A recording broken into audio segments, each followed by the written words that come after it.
Hello students, this is a video of biology, class 12, unit number 1 that is reproduction and chapter number 2 that is sexual reproduction in angiosperm or flowering plants, and the topic we are discussing here about Megasporogenesis. In my previous video, I have discussed with you about the pre and post pollination changes occur in microsporogenesis. With that, we finished with the male part of flowers, like what changes takes place in male part of a flower for the reproduction or for the sexual reproduction. We already done with that. Today we will start with the female part and what changes occur in the female one, right? So today we'll start about the Megasporogenesis. Again, split the term here. Mega means female one, sporo means spore, genesis means synthesis. So what does Megagametogenesis means? Or Megasporogenesis means that is synthesis of female spores. Okay, I hope topic is clear, right? Because in biology, when you are able to split the words and understand the concept, that is one thing which is really good to understand the concept. Because in my teaching, I usually prefer that you understand the things. Don't cram it, don't learn it. This is a process, we have to learn it. Why this process is called as this? You have to understand it. This will give you a great feeling of learning while you are learning biology. Because I know that everyone thinks biology is a boring subject. There are many things you have to learn and number of words you have to cram it, number of scientific words and anything.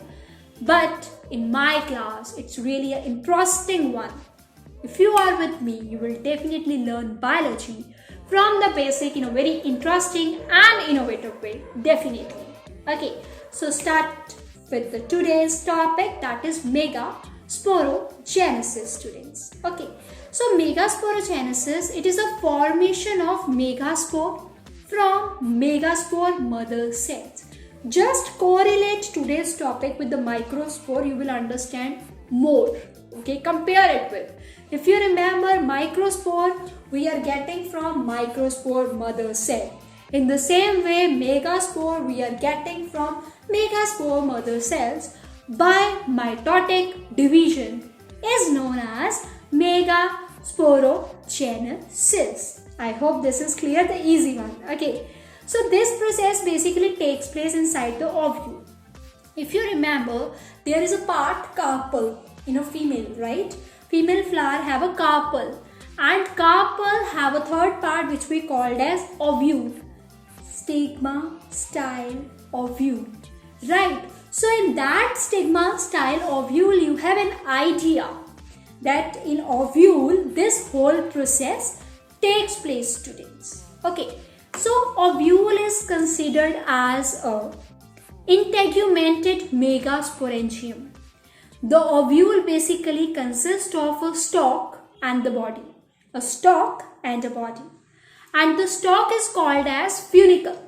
And the stalk, that stalk of a flower we have? We call it stalk of a flower, right? A simple stalk of a flower. And in case of ovule, we called it as a funicle. Students, really easy to learn. When you correlate the things with real life things, then you are able to learn it in an appropriate way. Okay, the next here is one end of the funicle is attached to the placenta.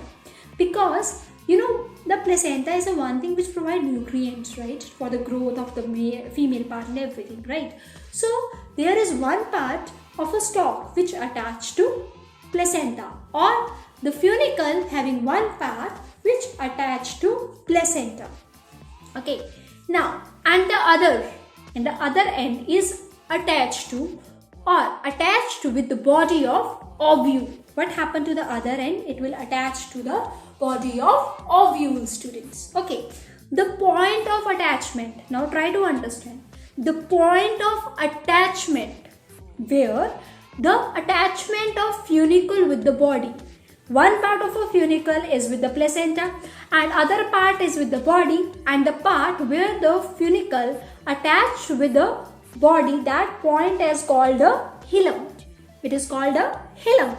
Okay. The next is, sometimes what happens, funicle gets fused. Sometimes funicle get fused. It will fuse with what? It will fuse properly with the body of ovule and form a ridge-like structure. Which we called as ruff. Okay. The body of the ovule shows two ends. The basal end, which we called as a chilazal end, and the upper end, which we called as a micropylar end, as you see in the figure. Right? Now try to correlate. One is funicle, the other word is hilum, the third word is rufus, the fourth word is chilazal, and the fifth is micropylar. When you correlate the things, it's easy for you to learn it. Okay? Till now it is clear, I think so. And the main body of the ovule, the important part we can say of the ovule is covered with one or two envelopes, which we called as integuments. It is covered with one or two properly envelopes, which we called as integuments, students. These leave an opening at the top, which we called as micropyle. Like integuments are like this. So there is an opening in the upper side. We call that opening is micropyle. Okay?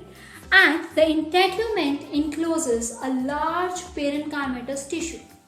What? The integuments. Integuments are just like a side part like this. They enclose a lot of part, which we called as nucellus. Right? So now remember the words and try to understand its meaning. But still, if you have any doubt, just let me know via comment box. Okay, so I will help you out with the things. The next here is development of female gametophyte. Till now, I discussed with you about the structure of ovule, about the structure of everything, right? In contrast with the female part. But right now, I will discuss with you how it develops. Okay, so students, the process of development of female gametophyte or embryo sac from megaspore is called as Megagametogenesis. If you remember, we already did microgametogenesis. Now we are doing Megagametogenesis, right? So students, what happened? This is basically a process of the formation of how the megaspore is converted into a gamete. That is a particular thing here.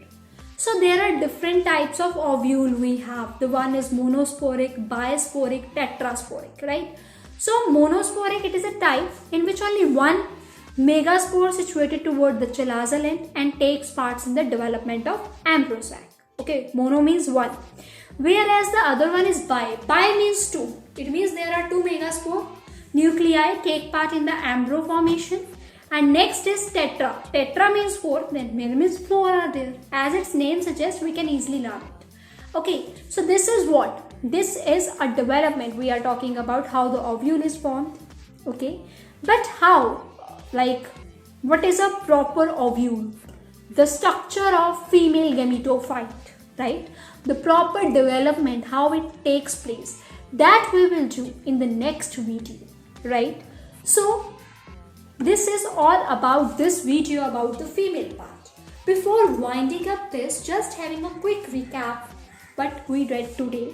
We just read about the structure of ovule, what is hilum, what is funicle, what is raphe, everything is here, right? What do you mean by nucellus and everything. And then I will discuss about monosporic, bisporic, tetrasporic. These are what? These are the types of embryo sac we have. Still students, if you have any of the doubt, any of the query, okay, just write down in the comment box. I am always here to assist you with this. Okay students, so in the next video we will discuss about the concept of pollination to understand better everything, okay, because pollination is a very important topic to understand all the development phases here. Okay, I hope this is cleared with you all. Thank you very much students. Keep watching. Bye bye. Have a wonderful day.